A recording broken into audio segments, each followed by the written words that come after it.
So we would ask that Mayor Oscar Trevino come on up.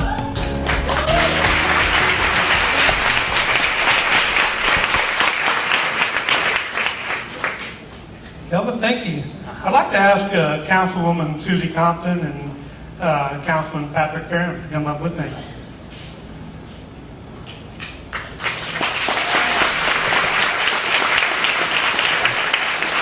How are you? Thank you. Well, I have a proclamation I'd like to present to you from the city of North Richland Hills. And a lot of people don't like reading the whereases. I'm going to go through them briefly because I think they're very, very important. And they'll probably tie to your story. But whereas in April of 1944, the Nazis invaded your village in the Carpathian Mountains of Czechoslovakia. And they forced you and your family out of their homes and businesses into a cattle car, sending you off to Poland.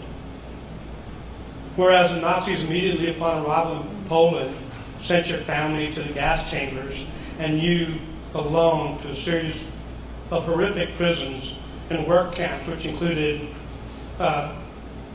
Auschwitz-Hamburg, work detail, and the death camp of Bergen-Belsen.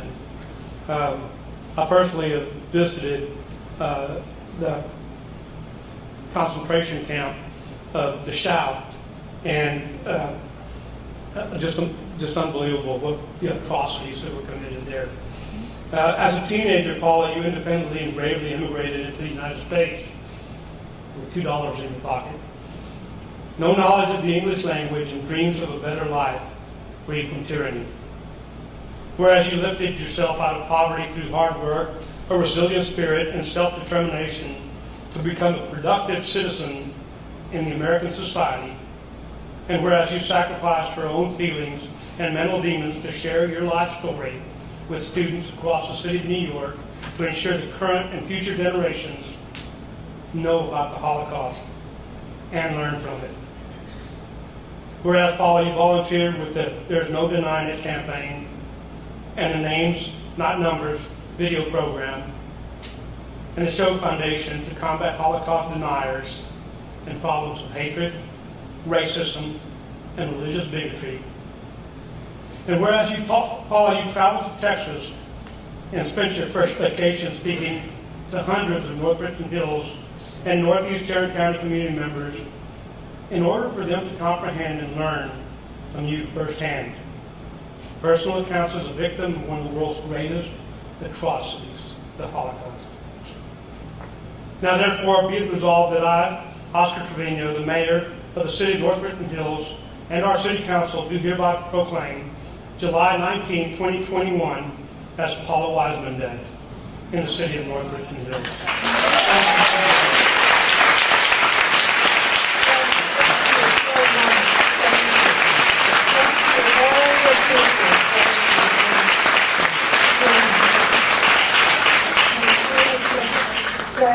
Thank you so much.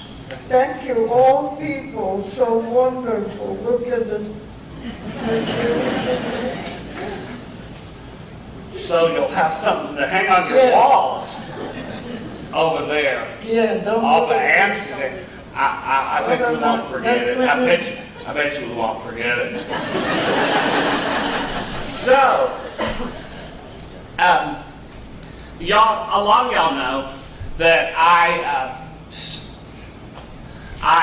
act in a one-man play called Amy the Ultimate Texan. And Dave Lever, who's here tonight, he said that after the first run of Eamon, which was a pretty incredible run, we started with 8 shows and we had to add, and we ended up with 17 shows. Then during that first run, I went to New York just for a pleasure trip. I love theater, of course, I do theater. And so Dave said, no, when you're in New York, you have to go to Zabar's. You have to go to Zabar's. So that's what I did. So here's Zabar's right here on our, see it, well, right here, Paula. Yeah. So anyway, Zabar's, and you go to Zabar's, and they have a deli on one side and this grocery store on the other side. And I walk in, and that table, that actual table right there, was where Paula was sitting. And so I get my food, and there's one seat left in the whole place. And so I walk up, and there's a bunch of older Jewish ladies sitting there, and they're talking. And I said, "Is it okay if I have a seat?" And they said, "Who's going to stop you?" And so I sat down, and the thing I noticed about Paula, there was this lady across from us. I referred to her as Bertha because she was like every time Paula would say something, she goes, "No, that's not right." And Paula goes, "Well, maybe not, you know." And so, anyway, Paula was just really nice. And so Bertha, who turned out to be Esther, starts talking to somebody. She gets preoccupied, and Paula and I start talking. And I learned about her story. Many years ago on a news program, I saw this person do this little booth. And basically what they said is everybody has a story. So I started talking to her. I said, do you mind me asking if you're a survivor of the Holocaust? And she said, yes, she was. And we started talking about that. But there was many fascinating journeys in her life. I mean, we can't even go into all of them tonight. And so I wrote about her that night on Facebook, and I had 500 people hit that one post. But I was leaving New York. So anyway, we did another run in Amman, and then I went back to New York for a vacation. And I thought, oh God, I hope I get to find her again. And I walk into Zabar's, and she's in the same chair. I think she walks in and she taps the person on the, "You're in my chair, get out." Is that true? Yeah. So anyway, we start talking, and she said, "You got to come back tomorrow." She said, "I'm going to bring the book." The book is from Angela Merkel, who's the Prime Minister of Germany. Paula works with a group called The Rote, and they bring in Germans, and she tells the German people her story so they can go back and tell her story. And so this one guy was taken by Paula, so he asked for her address. And so one day she gets a knock on the door, and she looks down, there's a box, and she said, "Who delivered a pizza?" And so she opens it up, and it's an autographed book to Paula Weissman from Angela Merkel. And so she's very proud of the book. It's one of her greatest possessions. And so she brought me the book, and then she gave me her phone number. So I fly back home. I get back home. I didn't call her the first night. I called her the second night. She goes, "Why didn't you call me last night?" I said, "I know you got better things to do than talk to some old Texan." And she said, "No, I don't have anything better to do." So we started talking, and then she that time she said, "You know, they contacted me to talk to the kids." She said, when I talk about the Holocaust, it brings back all these memories and these feelings, and it's very hard. I said, "Paula, it's very important for you to talk, because when you tell children your story, they'll remember it. They're going to remember it. You can teach them all day, but you bring somebody like Paula in front of them, and they'll never forget those moments with Paula."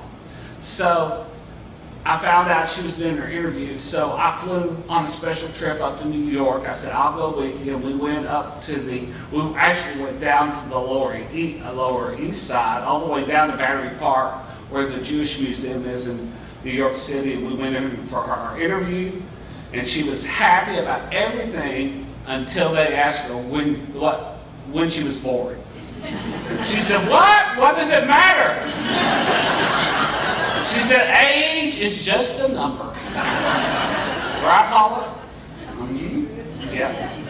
So what happened at that point was she got put on, and she started talking to kids, and I happened to be with her when she talked to her first group of students. And after she shared her story, the kids came up and they hugged her.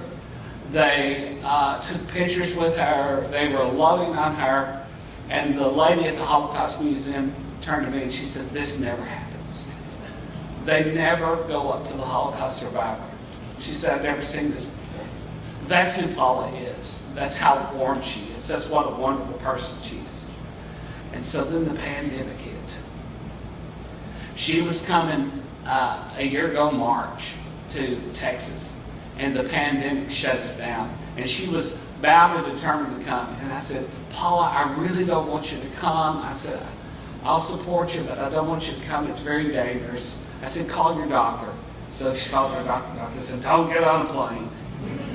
And so anyway, she was a prisoner once again in her studio apartment in New York City. That last trip, though, I took her DNA. I said, Paula, will you trust me with your DNA? And she said, yes. And she spit into that bottle. After she drank some tea, I thought, oh my God, I just wasted $100 on the DNA test. So what happened was she spit in that bottle, we sent her DNA off, and we got some hits.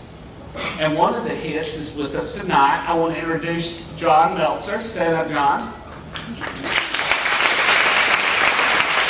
This is his wife, Robin. They came all the way from California. This is a new cousin that lives in the Metroplex, cousin Jessica. She's also met a cousin Vicki. These are all distant relatives here in the United States. We made contact with a cousin named Roseanne, who lives in Canada. And Roseanne's daughter lives 9 blocks away from Paula in New York City. And she is in love with Paula, and she has 4 beautiful kids.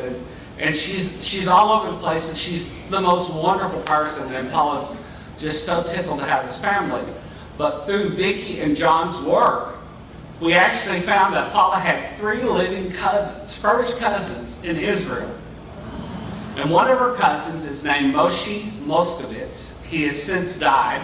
He was 96, and he's one of the preeminent Jewish founding fathers. And she is related to him. His 2 sisters are still alive. She's talked to both of the sisters. And she has cousins all over the place now. 75 years she went without any family, and now she has lots of family. So,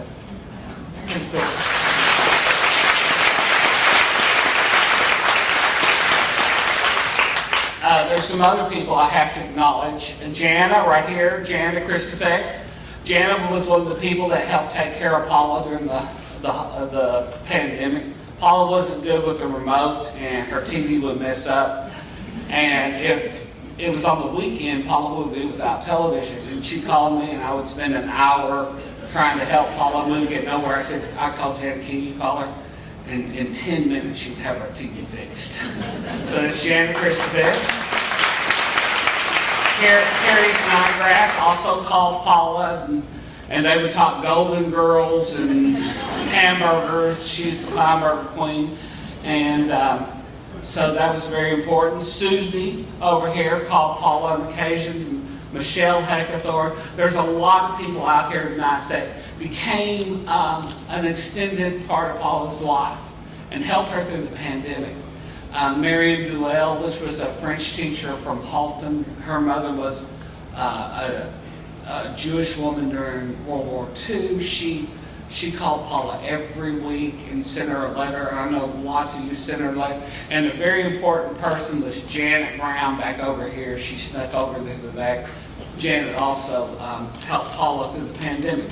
But we became this huge family, and they adopted me, so now I'm part Jewish. And so here we go. We're going to talk about Paula now. Paula, you were born in Veliki Berezhny. Now, if y'all will look up there, you will see that Veliki Berezhny is currently in the Ukraine, but when you lived there, where was it? It was Czechoslovakia. Yeah. Yeah. And you can see that Veliki Berezhny is actually very, very close to Slovakia, very close to Hungary, very close to Poland. John's ancestry has all 3 of those countries in it, so we're really not sure how they're related. We know that they're related through, we haven't quite made the connection there. What was Veliki Berezhny like? It was just a nice town, nice people, and they were very religiously interested and very friendly people.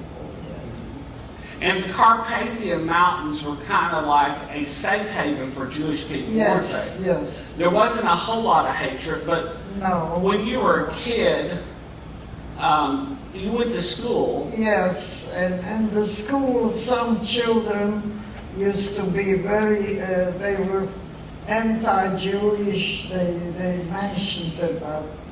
And I didn't understand that. I was so frightened. But they weren't violent, they were just unpleasant.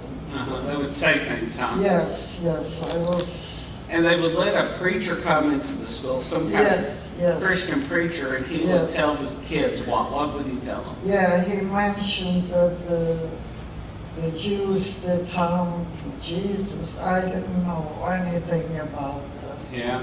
I used to come home from school and my parents says, don't get involved, just keep it quiet. Yeah. And when you were in that town, what exactly did your parents do for a living? My mother used to make wigs for very religious women. Real, yes, she used to buy the special hair and make wigs. Those are called shittles? Shittles? Yeah, shivers. Yeah. Yeah. And your cousin Dana in New York has a shittle. Yes, yes. How much did she tell you those wigs sell for today? $7,000. Yeah. Unbelievable. Yeah, they're handmade wigs. And then what did your father do for a living? My father used to make boots for the officers, Yeah. for the army, for the police, you know. Yeah. Now, Yes. when you were a little girl, what do you remember about the synagogue there in Velky Brishny? It was just friendly. There was no mention of anything. And suddenly, in April, I think, 1944, we saw planes coming over, and they said that they were assuming that the Germans are attacking Poland. Yeah. But At the synagogue, though, you told me when you were a little girl you would go there, and when there was it bar mitzvah? well, yes. What would they do on the second They floor would with them? do is the ladies were upstairs and the men were downstairs. And we children, when there was a bar mitzvah, they usually threw candy. Out the window? Yeah, from upstairs. And we kids used to go downstairs, pick up the candy. Yeah. That's what I remember. That was important, wasn't it? Yeah. Yes. So, how did you and your family clean your clothes? We went to the river and they would use washboards. And that's how you wash clothes. Do you remember what it was like once you left the city? What was the land like? It was just regular people. It was just friendly. Nobody. But the trees, what were the trees like? It was not just simple. You try to survive by your own garden. You have your own vegetables, you know, Yeah. in the garden. And what I was getting at is Velky Brishny means something about the birch trees, Yes, yes, yes. Uh-huh. Velky means big. right?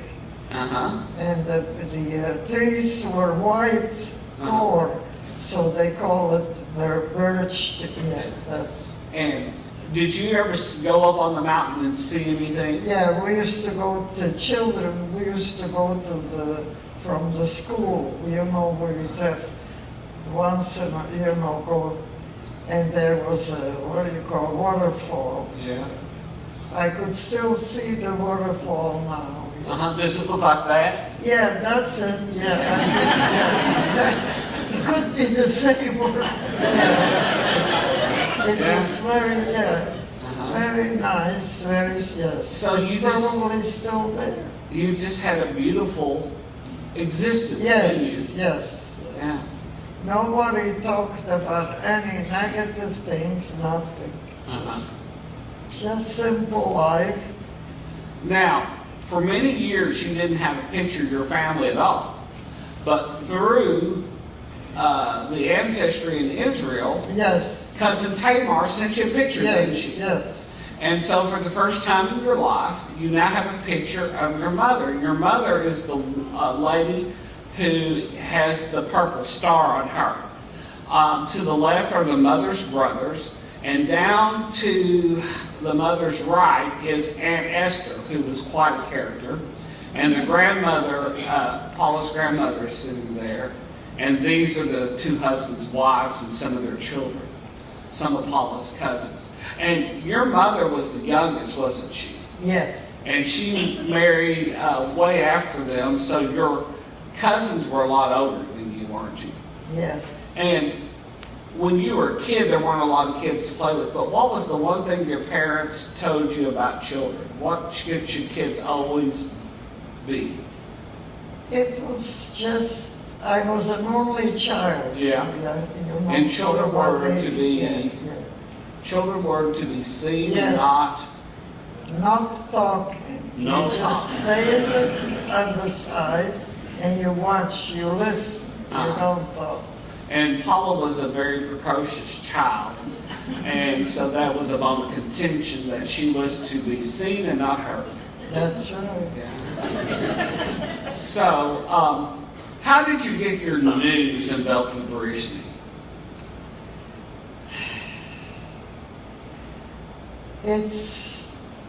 It just suddenly changed. Yeah, but how did you actually get the news? Like in the town square, how did y'all find out what was going on in the world? My father was in World War One, Yeah. and he was stationed in Budapest. Uh-huh. And he used to say he said, there were rumors that the Hungarian and the Germans are getting together. Uh-huh. And my father said, I don't worry because I was a Hungarian, I was a sergeant in the First World War. They're not going to harm us. Mhm. Now, in the town, though, the only source of information was a drummer that would come, right? Yes. And he would drum. That's how we got the news. Yeah. He came in the morning, he drummed, and then he tells you what the weather, about everything. Yeah. And so, if he didn't say it, y'all didn't know it. No.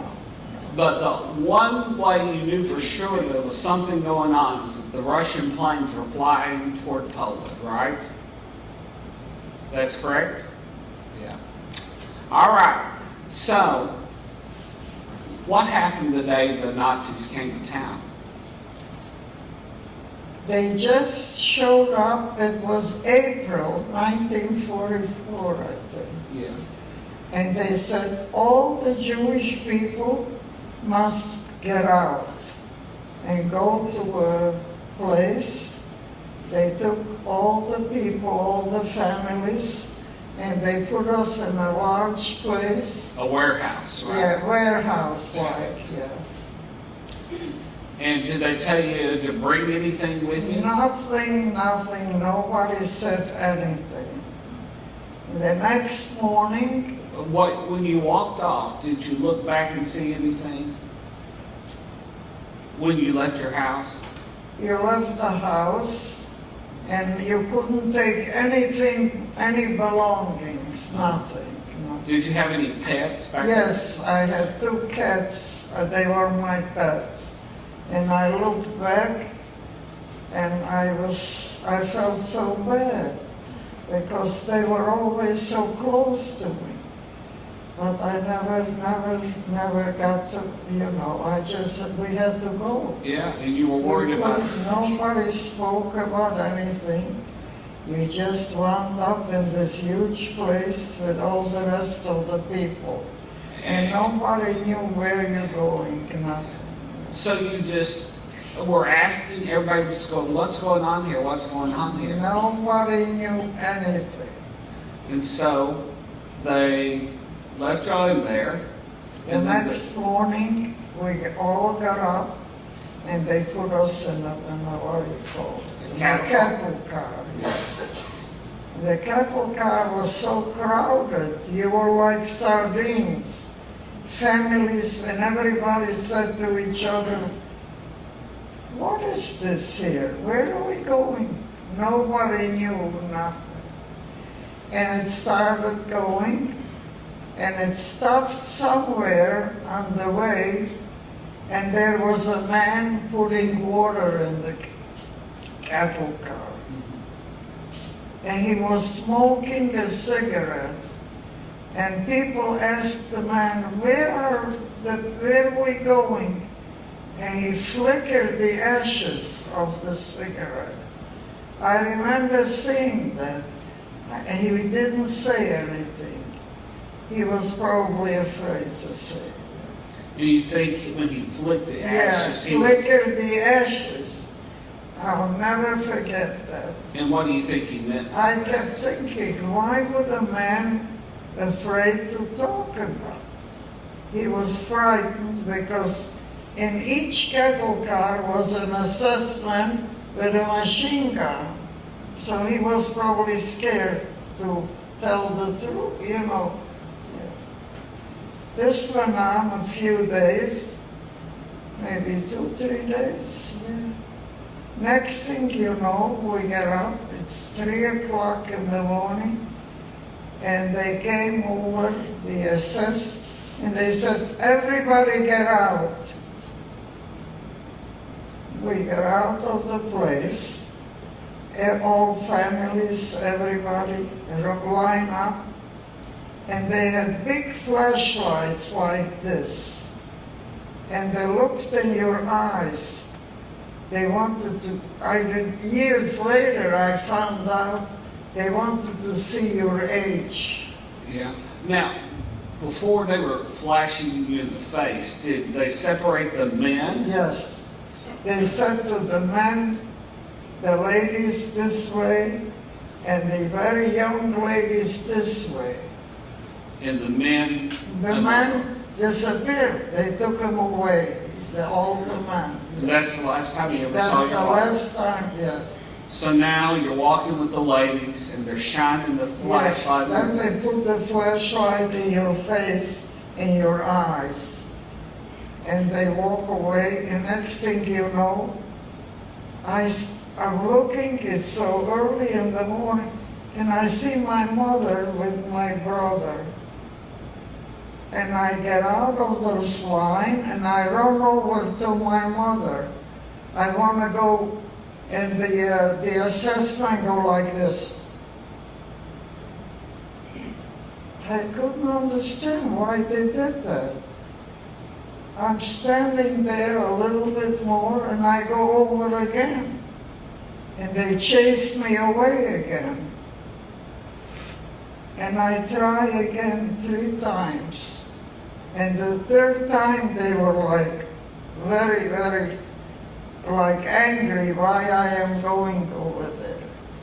And they put me on this side, and I'm looking, and there is a line of young people at my age, 14, 15, all standing ready to, and the other side, they all disappeared. That's the last time I saw my mother and my brother. So they tell us to march, and we're marching down the aisle, and I see some young people crying. I couldn't understand why they crying. I didn't understand why. I thought we were gonna meet later, the families. I had no idea. As we're going the end of the line, they open up a place. It looks like a chicken coop, I don't know. And they said, you go there inside. And there is nothing on the floor, only wood chips. And there is 2 women there inside with a yellow band, and the band said couple. And they said, no talking. all we tell you to do, you do what we tell you. And we look, you're gonna sleep here. And I'm looking, there is no bed, no nothing. Just wood chips. And nobody says anything. I was afraid to ask. This when we lay down and we stayed there. And I remember I had shoes that my father made, so I used to go the shoes and I used it as a pillow. You get up the next morning, it's like practically maybe 3, 4 in the morning, and they blow a whistle. Everybody out. And you go outside, they say you have to stand in line because they're gonna give you a tattoo. Now, they did roll call. How long did the roll call last usually? This went on every day. You get up in the morning, you stand in line, but the line is so far away. They never came to me because the line was, and then I saw people come back with a number on their hand. So after roll call, you had to go get in line and get your tattoo. Yes. But they said you're not allowed to sit down. I don't care if you stay here 2 hours or 3. If you sit down, you're never gonna be here again. So you have to stand there no matter how tired you are. So you did that day after day. Day after day after day. You didn't want a tattoo, did you? I didn't want to have a tattoo. I didn't. So one morning we got up, and as I am standing there and I see a long line, and suddenly somebody announces on the loudspeaker, we need people to go to Hamburg. Who wants to volunteer? And I go like this. You run toward the truck, don't you? Why did you run toward the truck? I wanted to get away from this place. And I thought if I go somewhere, maybe it's going to be better, you know. Yeah, and one other thing before we leave Auschwitz, because you were only there about a month. Did you see anything in the distance when you were standing in those lines? In the distance, while I was going to the truck, I looked around, I saw a lot of young people, twins, hundreds of twins, by a wall like, you know. I never saw that in my life. They were young, like teenagers, and they were all twins. I saw that while I was going on the truck. And those were the twins that Dr. Mengele was using for his experiments, right? I don't know where they... So I got up on the truck and we wound up in Hamburg. Yeah. What happened in Hamburg, there were streetcars in our job. They said we have to clean because there was a little snow on the ground. We cleaned this. Yeah. But the next thing you know, the planes came and the bombs started to one after the other bombing. And they announced on the loudspeaker that the people the German people, they go to the shelter. But we weren't allowed to go to the shelter. We had to stand by the wall and clean the bricks because the city was all empty from buildings and all they had is bricks and we had to clean the bricks, put it together there. What were the bombs like when they started to fall? They came early in the morning and then it stopped and then later in the day. But I figured that these are American, I was hoping. So every time the bombs came, I went like this. I was hiding my hand And I kept applauding because I figured the war gonna be over, yes. It lasted quite, yes. What did the other people that were cleaning the bricks think about you? They thought that I am a little bit mentally. How would you feel if you see bombs coming, raining, bombs? Raining bombs. It's like rain. Yeah. And I said to the people, don't be afraid. They know we're here. They know. They have a map. And they say, these people we're not going to bother them. I waved to them. That's the truth. Now, when you were in Hamburg, what was the different kinds of food? You can look over here. There's, look at there, what do you see? Yes, as I went in the back of the building, we had no facilities to use like a bathroom. And I saw a big pot like that, and I smelled soup. But I never saw nobody cooking anything. But every morning I got up and I smelled. So I tried to get some soup, but I had no utensil. So I found on the ground an empty, like from a can, you know, an empty. Yeah, I took the can and I went over and I took something to put the soup in there. This went on every day. Yeah. And besides the soup, you would eat what else? What else did you find to eat? It was, nobody said anything, but one day a young lady, everybody had the same gray and a number, no name. Yeah. But let me ask you about this. Tell the people about the apple peel. The apple peel. The armor? The apple peel. Oh, yeah. There was he looked like he wasn't an SS man. He looked like a regular soldier. And every day he would stand there with a gun, with a machine gun, but he never spoke to nobody. And he started to eat an apple. And I watched him eat the apple, but he didn't eat the core of the apple. Or the skin, right? Yeah, he just cleaned the apple and I watched. And then he walked away a little and I picked up the core, put it in here. I had no pockets, so I had to put it inside. The end of the day, I ate that. Yeah. He never knew that I did that, I would say. What did you find in the trash can? Remember?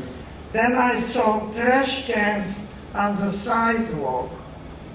I thought maybe I find something to eat. I put my hand in one of the trash cans. And my hand was all black. I couldn't understand. Then I realized it was from coal. They probably used coal to heat the buildings, no wood, you know. And there was nothing there, just a piece of lettuce. So I took the lettuce, put it in here. At the end of the day, we went back to the place where we stayed, and there was nothing but cold water. I washed off the lettuce, and that was my dinner. And what else would they feed you in your lap? They would, little fish. Then they started to give us little tiny fish, but with everything. Yeah. With the skin, Was it cooked?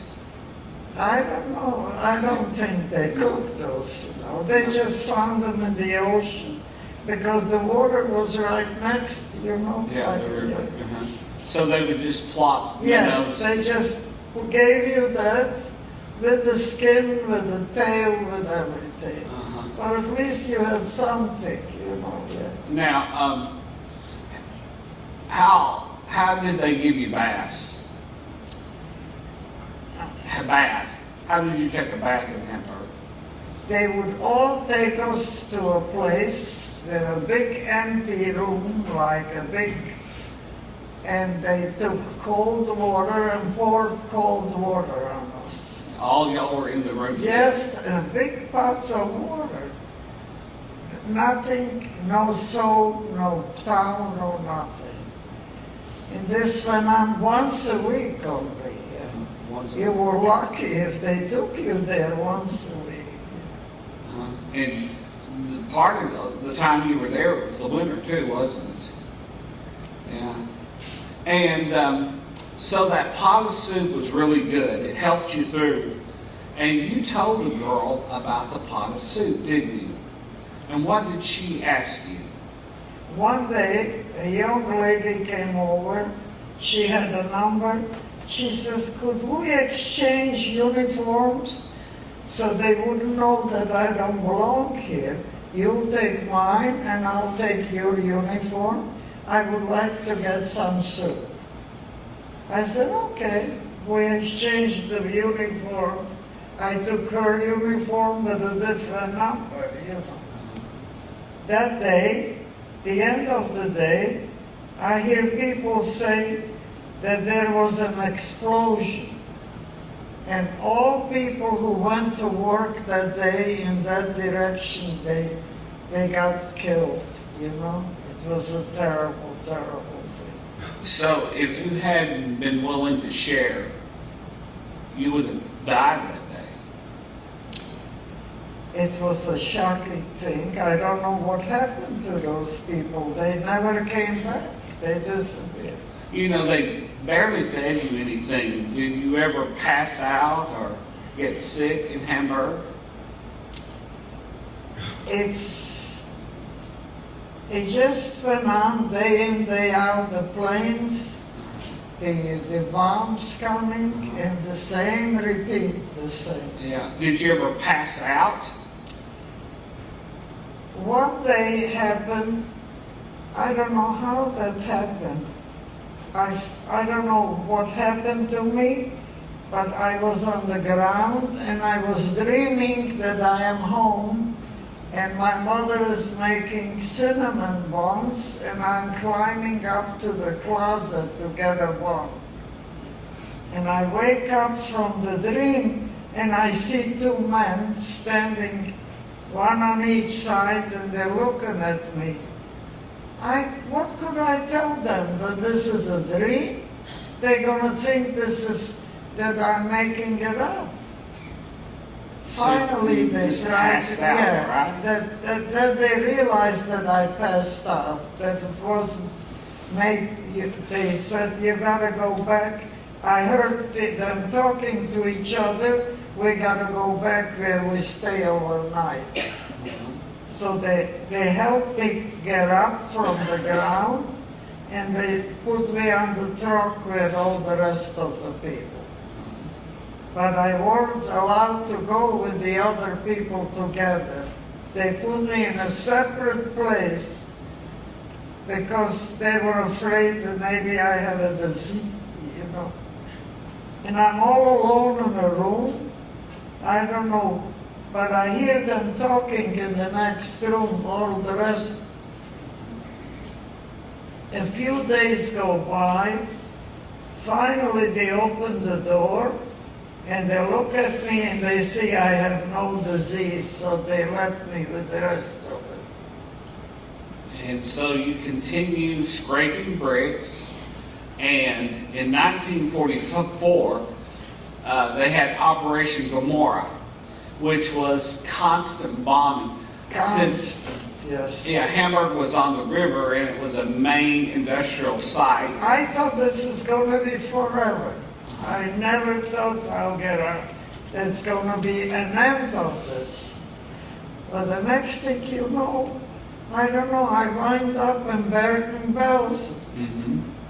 And so they were just bombing, and it was getting worse and worse. And so the Allies were moving closer and closer. Yes. D-Day had happened, and they're moving across Europe, and so they don't want you to be found, so they move you, and you end up in Bergen-Belsen. Now, Bergen-Belsen. Bergen-Belsen in March of 1945 had a very famous, later became a very famous person. Who was the person that was Anne Frank. Yeah, so about the time you get to Bergen-Belsen, Anne Frank dies, and you never saw Anne or never anything. saw. But I heard them talking that she was there. Well, yeah, later you did, Yeah. Because she was just And she another wrote a person. diary. Yeah. Yeah, that's what I heard people. I didn't. What was Bergen-Belsen like? Bergen-Belsen. You look around and there is mountains of dead people. And you gotta go around so you don't want to step on them. And I saw one person among these people, looks like I knew her. They all like this, with outstretched arms and open eyes. And I thought she's alive. So I'm coming closer. I said, hi, I don't remember now the name. She was from your town, right? I thought she was, and there were mountains like that, and all around there.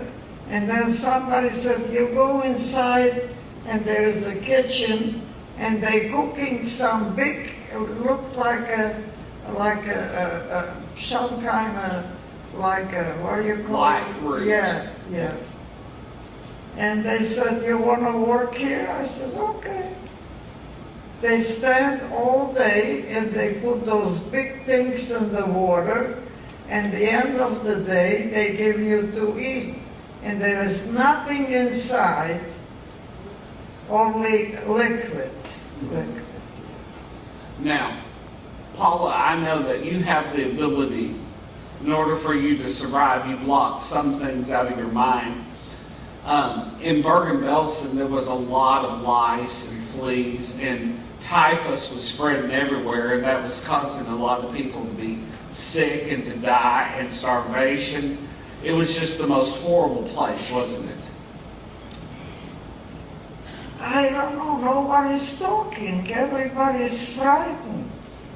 You just try to survive and you keep hoping this will be over. And I don't know how. I must have walked out one day of that kitchen or whatever, and I wound up in the street. Yeah, that's the day that you were liberated. Now, Yeah, and I opened, and I was so weak I didn't talk, and I see two men in a green uniform, but they looked like they were talking English. uh-huh. And Did you speak English at this point? not a word. And I hear one says to the other one, I don't think she's alive. And he took something, tried to see if I move. I must have moved because they must have thought that I'm still breathing, but I didn't speak. So they picked me up, they put me on a stretcher, and they put me in a hospital. Now, I remember that. Yeah, the liberator, Dick Williams, said, I want to read this to them. But we went further into the camp and seen these corpses lying everywhere. You didn't know whether they were living or dead, but most of them were dead. Some were trying to walk, some were stumbling on their hands and knees. You could see the doors of the barracks were open, and the stench out of them was fearsome. You couldn't believe the numbers involved. The whole camp was so quiet, and yet there were so many people there. You couldn't hear anything. There was just no sound at all, and yet there was some movement. These people could walk or move, but just so quiet. Everything was ghost-like, and it was unbelievable, but there were literally people living there. There was so much death. That was it, wasn't it? There was so much death and stench, but you lived on But I heard them talking that the war is over. I thought this is not true, you know. But they were nice enough, they put me in a hospital, you know. and they kept me, and I couldn't eat. I was too weak. And I remember they took a teaspoon and they forced food. They were trying to make me eat. Can I tell them a couple of things before we go? Right here, what happened at Bergen-Belsen was, when it was liberated, there were so many bodies. So the few soldiers that were left in place, they took the bodies and they started throwing them into pits to make mass graves. But the soldiers that lifted these bodies got the lice on them and they started dying of the typhus. So then they went into the German town nearby and they brought the Germans in and they made the Germans lift these bodies and throw them in the pits so they would see what they had done. And so these pits become full and these Germans start dying from the typhus. And so Paula is in the hospital at this time. She is so weak and they're forcing food down her. But in order to keep this from spreading the typhus, Bergen-Belsen was immediately burned because the stench, the lice, the death, the disease. So Paula is in the hospital, and one of Paula's documents I sent off to the Holocaust Museum in Washington, D.C., and one of the documents said that Paula did have typhus at one point. So this sign here says 10,000 we found dead, and from that 13,000 more died after liberation. So here's Paula, not Paula, but somebody in the hospital. This was the hospital they took them to. And Paula was totally emaciated. She was just, looked a whole lot, probably like this lady right here. Just totally skin and bones. So they keep on putting that spoon in your mouth. They had to help me, and there were a nurse here and a nurse here. They walked with me. I couldn't stand on my legs. But I heard them say, I don't know if she's going to be okay. I hear them talking. She don't look so well enough. But they tried. Yeah. Finally, you started eating a little bit, right? After 4 weeks or so. Next thing you know, I hear they announced on the loudspeaker, where do you want to go when you leave here? They ask you. And I decided that I want to go to America because my father had a brother here. And America was a choice, and what were the other choices? But I remember when I was 10 years old, my father dreamt that his brother got killed. He was worried, and we all thought he's just dreaming. Yeah, But when I came to this country, I found out that his brother was really killed. Yeah. And his brother's widow didn't want you, did she? So I was all alone. Yeah. Now, let's go back a little bit. Yes. So they announced in the hospital that you could go to the United States, you could go to Canada, Australia, and Palestine. They give you a choice. What's Palestine? I don't know at that time. But it becomes what? Yeah. What does it become? That was, later it became Israel. Yeah. But at the time I didn't know nothing about it. If you had gone there, your life would have been totally different, wouldn't it? Yeah, maybe. Yeah, because you actually had an uncle there. Yes. Yeah. Her mother's brother owned a Singer sewing machine. Yes. Distribution there. Singer sewing machine. Yeah. So you're getting better. Do they immediately send you straight from the hospital to the United States, or was there somewhere else? No, they said you have to apply for, you gotta go through different, your health, Yeah. And where did you stay while you waited to apply? They put us in a place called Landsberg am Lech. Yeah. And this was a big building, a German where it was like an old place, and they put the women upstairs and the young men downstairs. They were all people who survived the war, you know. And they fed you?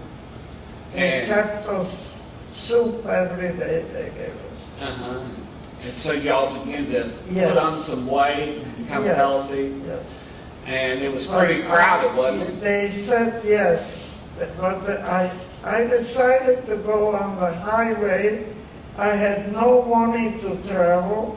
I thought I'll go to the American Embassy. Uh-huh.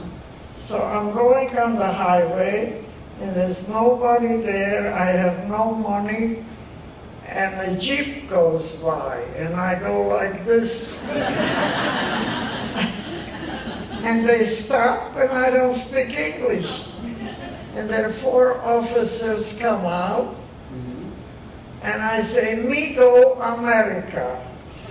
They said, "Get him."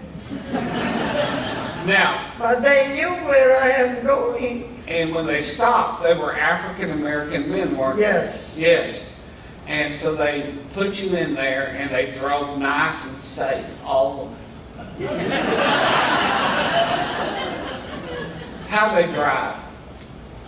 I think they drove 100 miles an hour. I'm sitting in the back and shaking. I says, "Please, God, help me to throw up." This is only the second time you were in a car.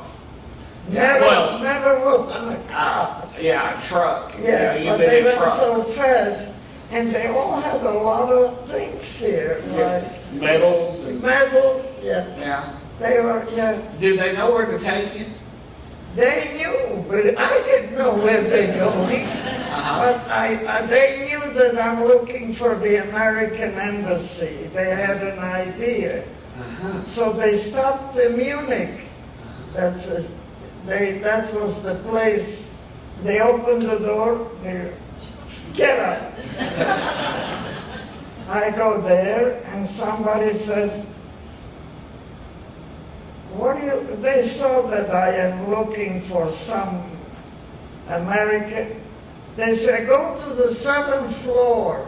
How do you go? I don't know how to go on an elevator. They helped me get in the elevator. I got on the 7th floor, and they say, what can I do for you?" I said, "Me not speak English." But they were people who spoke different languages. Uh-huh. And when I was in Auschwitz, I picked up languages because the other young people spoke different. Yeah. And in Bergen-Belsen Yes. and in Hamburg especially, Yes. because that's when you did a lot of talking. But another place you picked up your languages was at Landsberg. And she was laying in bed sick, and all these kids kept talking around her, and she was like, "Just leave me alone." But she was hearing the language. And being I paid attention. Whatever language they spoke, I paid attention. because you're nosy, right? So when I get to the embassy, they had people who work in the office who said, "Do you speak any other language?" I said, "Yes." So they spoke to me. They said, "You speak Hungarian?" "Of course." What all languages did you pick up? 6. Uh-huh. I still speak. I had no choice. This is a true story. So there's cousin Tamar in Israel. Tamar is from Hungary.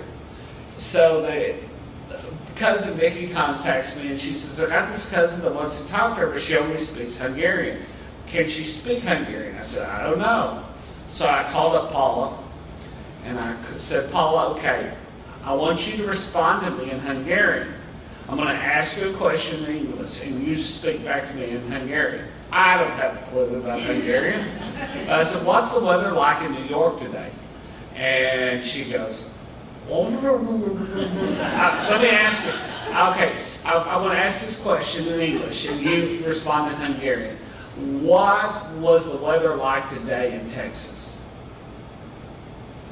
Speak in Hungarian. In Hungarian? Yeah, what's the weather like? Hogy van az idő, máma? That's all. Pretty good, huh? So, Very easy. yeah. So I said, so Nikki, I said, well, I asked her a question and she spoke something back to me. And so she calls Cousin Tamar. And that's incredible because, you know, it's not like she's used this language extensively in 75 years. And she's just in Hungarian. So you speak Hungarian and English. What else? Polish, Russian, Uh-huh. and German a little too. And a little bit of Greek, right? Yes. All right. Greek. I picked up Greek too. They were young people. They were from Greece, and they were Holocaust survivors. Uh-huh.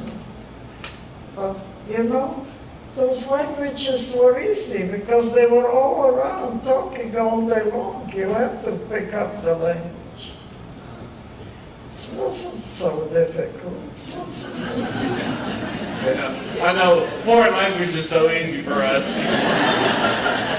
All right. I asked you, you said that you went to Europe to Yeah. see some. And I expected everybody to speak English to me. And they did. All right. So from Bremen, which is on the coast, you get on a boat. Do you remember the name of that boat by any chance? The Maritime, was it called the Marlene? Yes. Yeah. And That's so, a Marlene. did it look like that? Oh yeah, that's the ship. Yeah. It was like this. And when there was a storm, oh my God. I thought I'll never survive that trip. Uh-huh. But when I Was came, it wasn't like the Love Boat? What happened to you on the ship? Did you go down below? I couldn't walk because it was all salt, everything. I had salt in my hair, salt in my mouth. And there was a little storm. I said, I hope I survived that trip. But when we came to America, I saw the Statue of Liberty. I said, thank you, God. This is so wonderful. I'll never forget that day.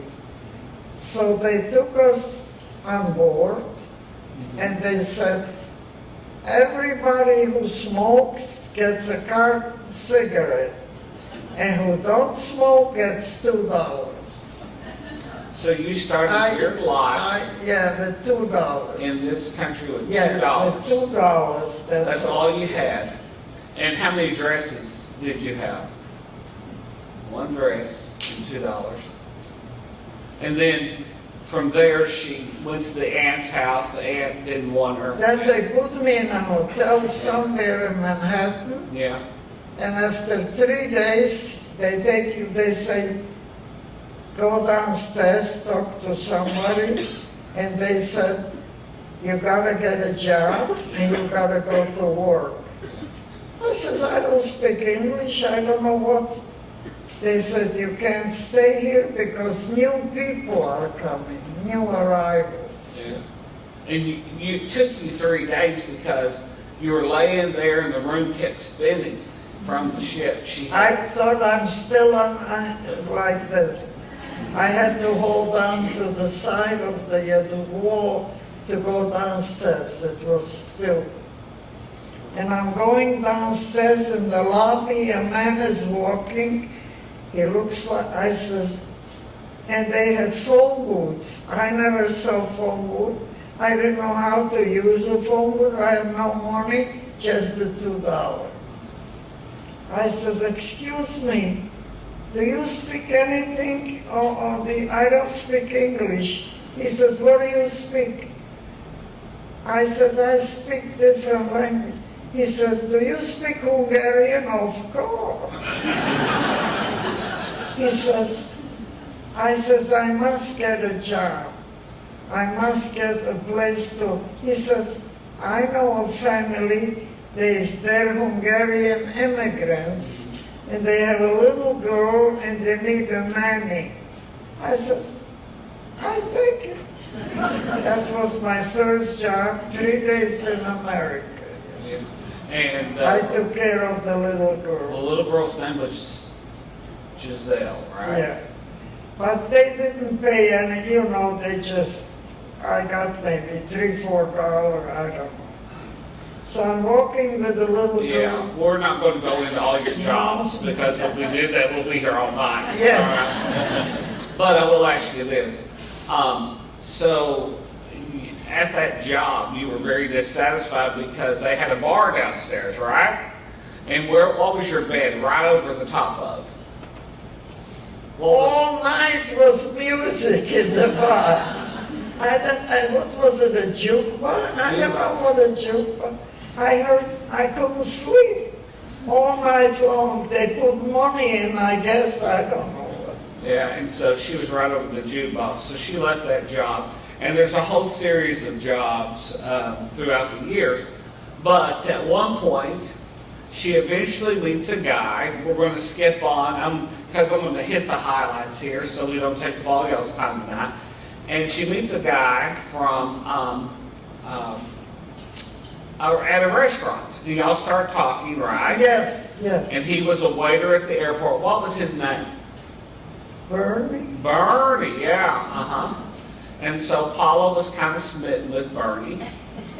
And so Bernie took a job at Grossinger's.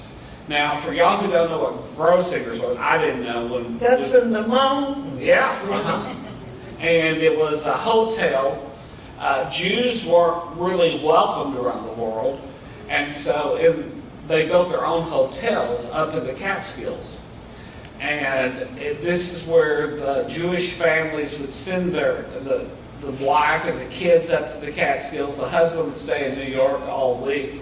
And then on the weekend, they would go back to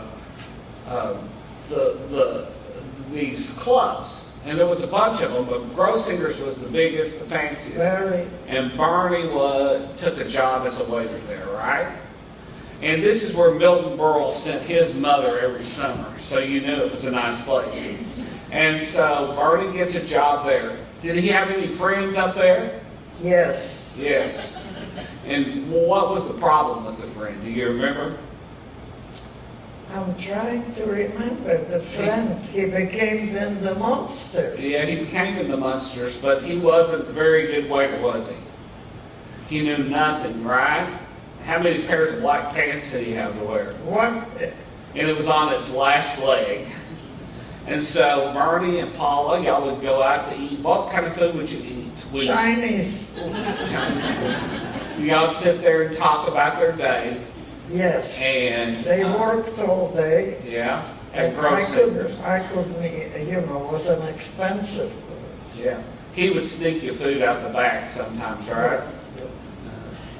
And his friend was Al Lewis from the Munsters, right? Is that Al up there? Yeah, that's him. Yeah. But he didn't look like this nice. He looked like, with one pair of pants. He was very grateful to have a job in the mountain. If you ever saw the movie Dirty Dancing, that's kind of based on Grossinger's. And so anyway, Barney had a dream to build something. What did he want to build? He wanted to be a boss of a nightclub. Uh-huh. And he decided to go and somewhere where it's not expensive. So he decided to go to Newark, New Jersey, and he opened up a place. What was its name? The name of the place was, what was it? I forgot. Sugar Hill. I'm sorry. Sugar Hill. Yeah. Mhm. And Sugar Hill was a place, I remember, on Broad Street, Newark, New Jersey. And all people who were professional entertainers couldn't get a job in New York because they had a, what do you call it? Drug conviction. Drug conviction. So once you got a drug conviction in New York, you weren't allowed They all came to New Jersey. They were allowed to work there. Okay, I put up here Over here, I put some of these people up here. I'm going to say a name, and Oh, you tell yeah, I see. us. You tell us a little bit about I it. see. Sarah There Vaughan. was Sarah Vaughan, Uh-huh. Dinah Washington, Yeah. Billie Holiday, Yeah. and who else? And Yeah. Stan Getz, Uh-huh. Chet Baker. Yeah. They were all very famous in New York. Yeah. Now, I'm going to say their name. You tell us something about them, okay? Yes. Sarah Vaughan. She was really very young in Newark. She sang in a church. Uh-huh. She was, what do you call, a part of a church. Uh-huh. And then she was so well known that she started to sing in the jazz club. Yes. Chet Baker. Chet Baker was a trumpet player, Uh-huh. very well. Later on, they made a movie out of his life. Oh, they did. Uh-huh. Okay, how about Dinah Washington? Oh, she was really something, a real showgirl. She used to wear those fancy, in those days, the people who could afford her wear those capes. You know, Mink stoles. mink, that's it. Probably mink, I don't know. It looked like, I don't know. She was very, very beautiful. Yeah. Uh-huh. Was she very sweet to Billie Holiday? But she didn't get along with Billie Holiday. They were always competing. Dinah Washington, I am a star. So she was very humble. Uh-huh. Stan Getz. Tell us about Stan. He was such a nice person. Uh-huh. Very talented with the trump, very quiet, very... It was saxophone, right? Yeah. He never talked to me, he just did his work very quiet. And then your favorite star that came to Sugar Hill was Billie Holiday. Yes. And she went upstage to sing. She had a little dog, Peppy. And I was watching the dog while she went on stage because she couldn't take the dog on Yeah, she stage. couldn't take the dog on stage. And you held it backstage, right? Yes, yes. And look over here and tell me what you see. Oh yeah, that was my husband, Bernie, and he used to walk home Billie Holiday to go in the end of the day because she had a husband who never, what can I tell you? Every night he came into the club and he came in with 4 or 5 young women, and the women were drinking and... He would buy them drinks. yes, yes. And they were showgirls, huh? Yeah, that's what they call them. Yeah. We call them something else. Uh-huh. And so Billie Holiday would stand up and sing and watch her husband's over there with those showgirls, and she was really devastated, wasn't she? Yeah, she looked so sad. Uh-huh. It was terrible when I saw that, but I didn't know in the beginning who this man, that this was her husband. Yeah. But my husband at the time, he took her home Uh-huh. because she had nobody to take her home. She was a lovely, lovely lady.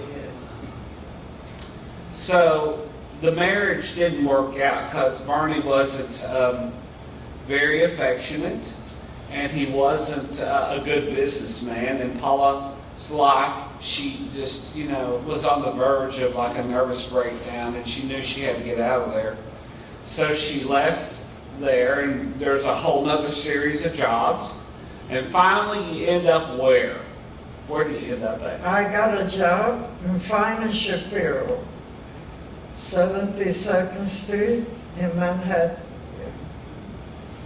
And there I was very lucky. I met so many show people, very, very big stars. Uh-huh. Were there a lot of women who worked there when you got there? No, I was the only one. They hired only me. Men. Uh-huh. And when you got there, how did the men treat you? The men said, "Kid, come over here, kid." Because they were all elderly men working there for many years. but it was lucky because I didn't know what to do. They taught me how to put a tablecloth, how to put silverware. I was very grateful. Yeah. They were very nice. The wound-up is I was there maybe for 30 years. And your boss was a lovely man, wasn't he?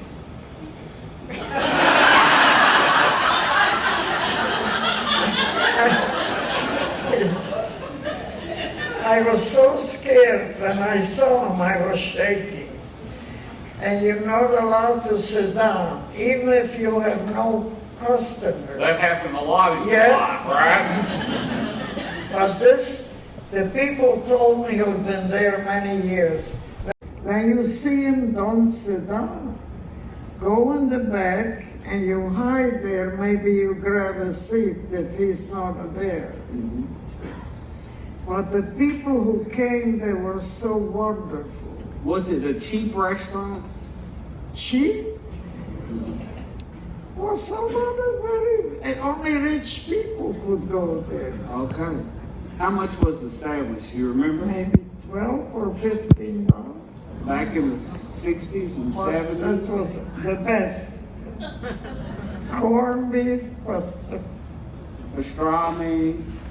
Yeah, and at Fine and Shapiro, you worked there, and you learned more language there. She was learning the language all along, and so she became a waitress. And these were some of her customers. I'm going to say their name, and you tell me something about them. Tell me about Rita Moreno. She was then rehearsing the movie. Later she got the Oscar. West Side Story. West Side Story, yeah. She used to come in there. And then a lady who was a tennis player. Yeah, Billie Jean King. We don't have she her. used to come in. Yeah. How about Margaret Hamilton, who played the Wicked Witch? That's the lady, the witch in the visit. Yeah, she used to. Yeah, what was she like? Such a lovely lady. Yeah. Very sweet and very kind. And good looking. In the in the movie, she had to play a witch. Yeah. Lovely. Uh-huh. And then Shirley MacLaine. Shirley MacLaine used to come in with Bella Abzug. And Bella Abzug with a big hat like this. She wanted to be the mayor of New York. And Bella Abzug and Shirley MacLaine was always holding on to her. This was the time when women's rights, that's all they talked about. Yeah. I remember. The women have to be just like, I didn't know about that Shirley MacLaine. And Bella Abzug was an early woman congresswoman, wasn't she? Horrible. I remember now. She always gave you big tips, didn't she?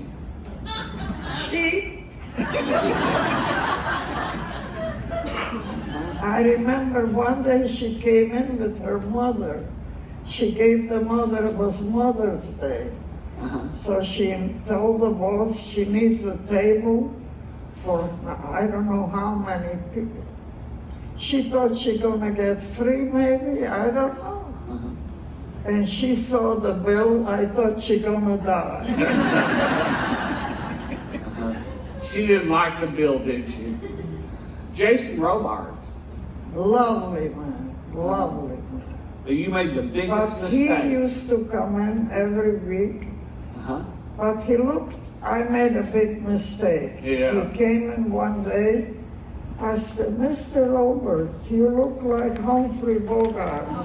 Oh my God. I thought he gonna kill me. But he didn't say a word. He was wearing a trench coat and it had been raining and he had a hat. So he looked like Humphrey. Of course, we all caught it that... But I didn't know that he was married at the time to Laura McCall. Whose first husband was Yes. He gave me that look. Yeah, what did he order? You remember what he ordered? He ordered. He ordered always. salami and eggs with French fry and a bottle of beer. Okay. Lovely man, lovely man.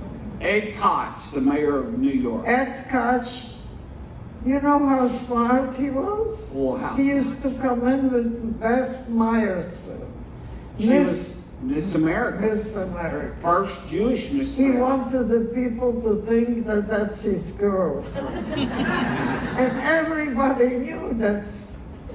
But he was very, very He was a nice man, though, wasn't he? nice. Ryan O'Neal.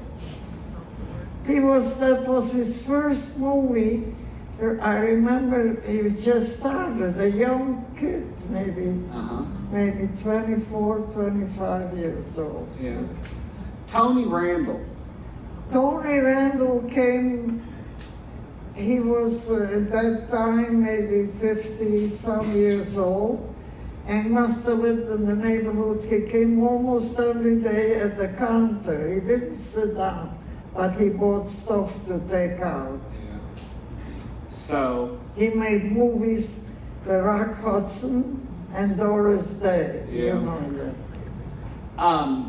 Zero Mostel, who happened to be the very first Tevye in Fiddler on the Roof, and he also played, he was in Funny Thing Happened on the Way Before him, the main part. But he was, at the time, there was a problem in Washington. They were labeling people, they said they cannot get a job. Because they were communists. Yeah, the they- McCarthy era, Yes, right? yes. So Zero Mostel used to sit at the table. He probably was out of work. Yeah. Uh-huh. He waited till somebody came in and they said, "Oh, Mr. Mostel, you're so wonderful." That's all he. So then he ordered the dinner, and they picked up the check. He was. Hey, he would tell them stories, Yeah. right? And hey, listen, Okay. I would have picked up the check too. Okay, so Zero, he did that every day, right? Almost every day. Yeah. He was very smart. Yeah. And then when he got on Broadway, those trips became fewer, didn't they? Because he could go anywhere he wanted to, right? David Susskind. Now, a lot of people. Oh, I think his pictures. there. Yeah, that's weird, isn't it? Yeah, he used to come. Yeah, David Susskind. Now, people don't know who David is. What did he do? Because a lot of us young people don't know. Producer but he used to come in, and I took care of him. He used to always have nice young ladies in theater, you know, Uh-huh. dancers, singers. One day he says to me, "I want you to be on my show." I looked at him. I says, "Mr. Susskind, I don't dance, I don't sing, I don't care. Give me your address." And a week later they didn't have computers then. If you want to see somebody, you got to send by mail. He says, "Give me your address." I give him my address and I receive, and it says, "Appear 42nd Street," and I was on his show, and the show was called Open End every Sunday, 5 o'clock. And they called it open end because it started and it could go for an hour and a half, an hour and 5 minutes. It was an open end because Yeah. when it went off Yeah. the air, the station went off the air. So he could go for 2 hours if he wanted to. So that's why they called it open end. And his cousin was Norman Lear. Norman Lear is still Yeah. alive, God Yeah. bless him. Yeah. And so he had this TV show. And that day, he brought on people from the neighborhood, right? And you were the waitress, right? And who was sitting right beside you? What was the Irish guy? You know who Malachi McCourt. He had a bottle in his pocket, and he kept going like this. "You want a little bit?" And was- did you take any? No. Okay.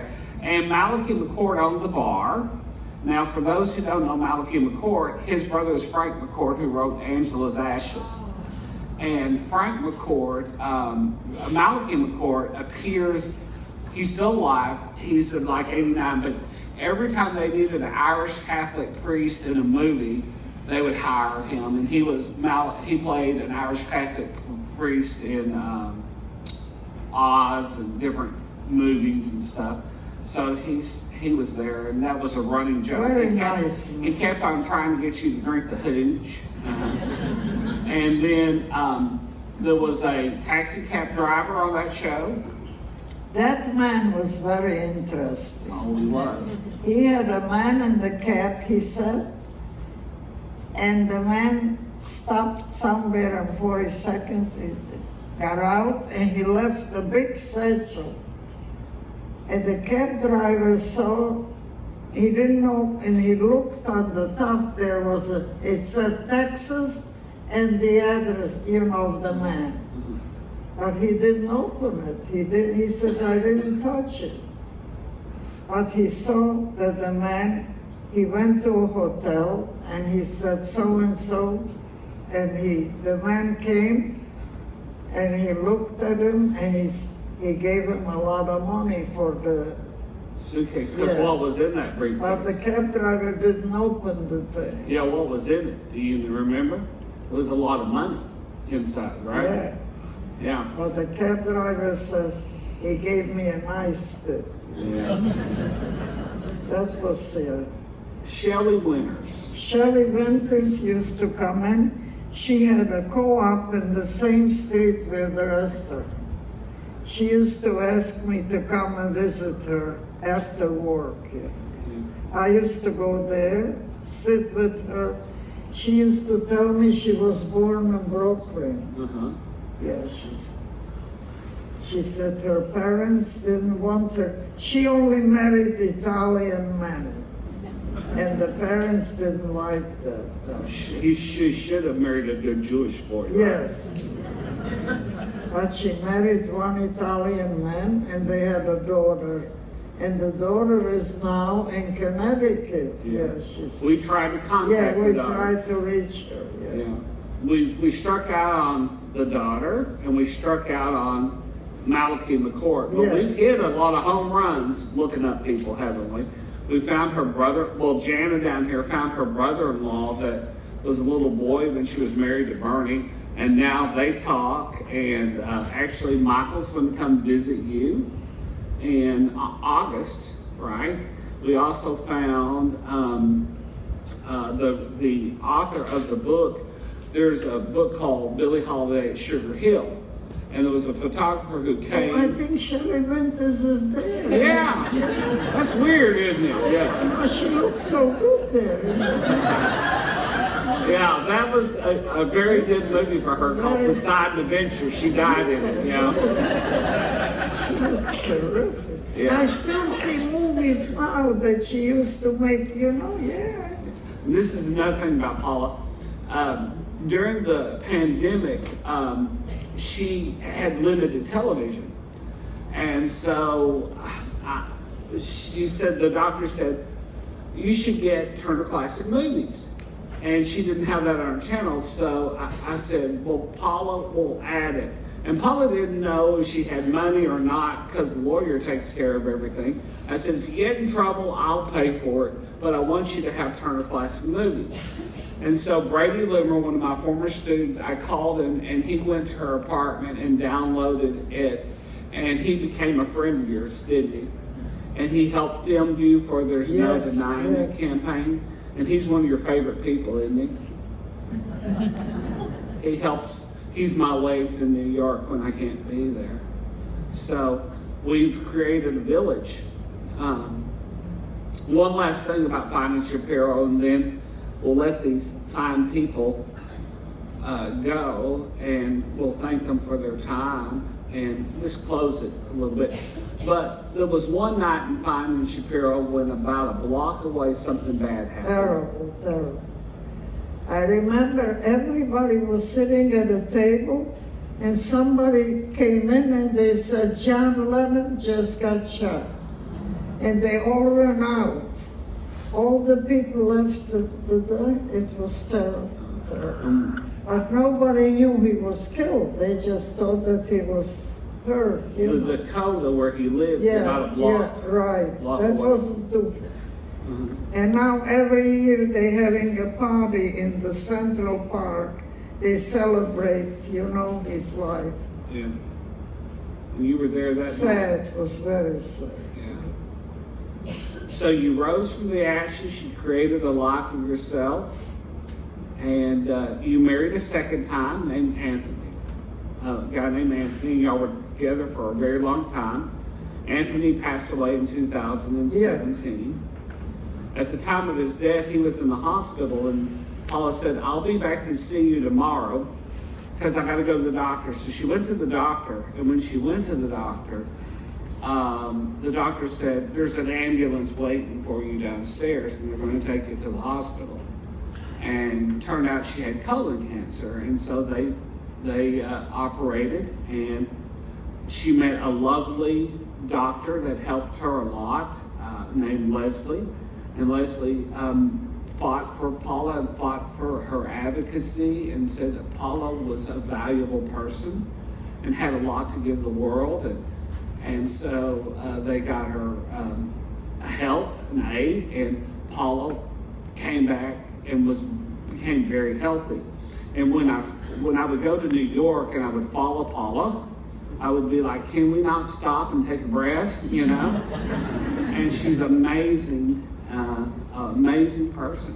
Everybody, I want you to know, this man is a miracle man. I was so alone.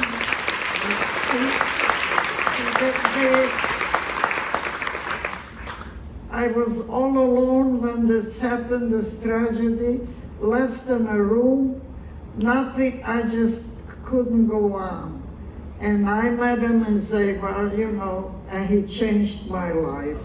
I want you all to know that he's a wonderful human being. And so are you all people. I love you all. I love you all.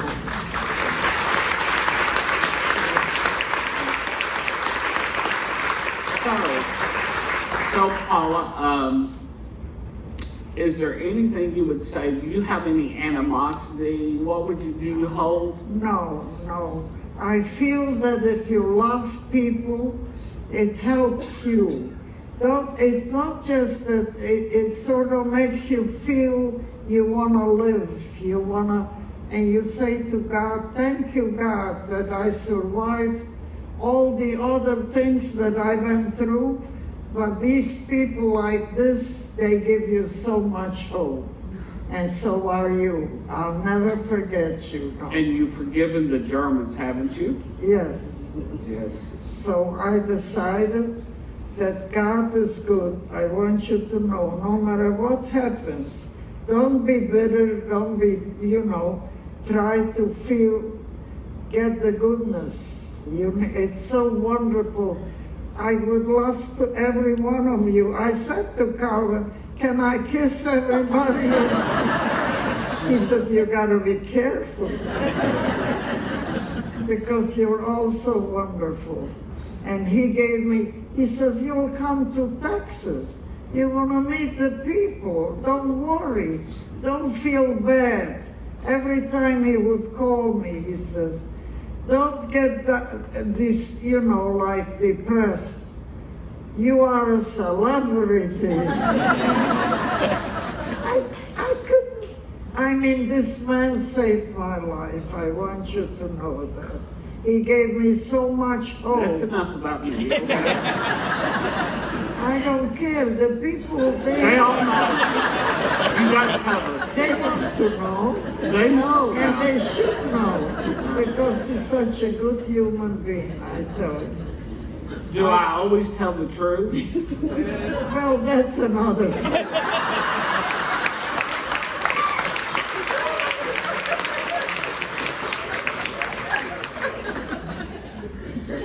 But really, he's a miracle man. I was never on a plane. Can you imagine?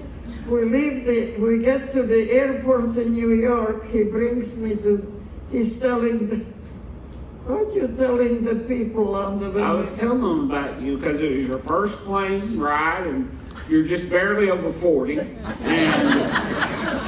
it was your first plane ride, and I wanted to know that there was somebody special on that plane, didn't you? He's telling them.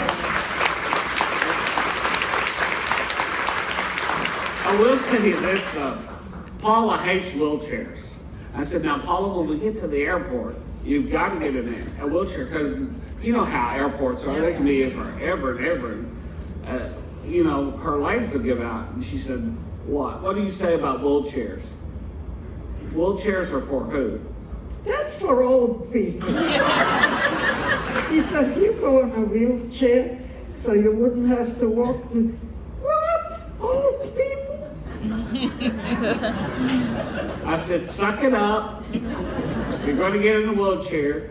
And then she tells me, Kelvin, when we go to Texas, 100% anything you say goes.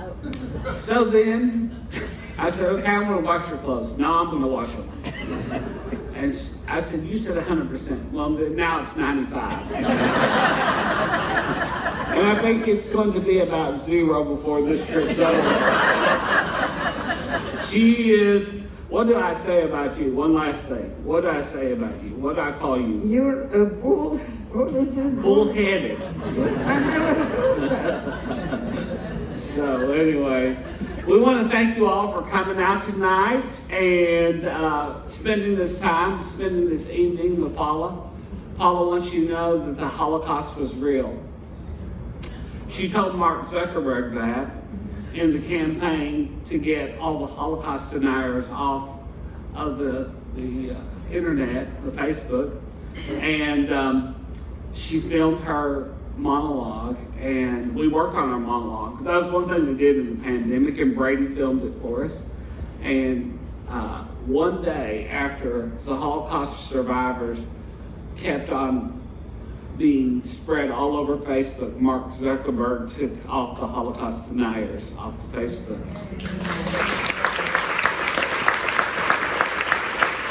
And at the time that happened, her post was the #1 post on the group.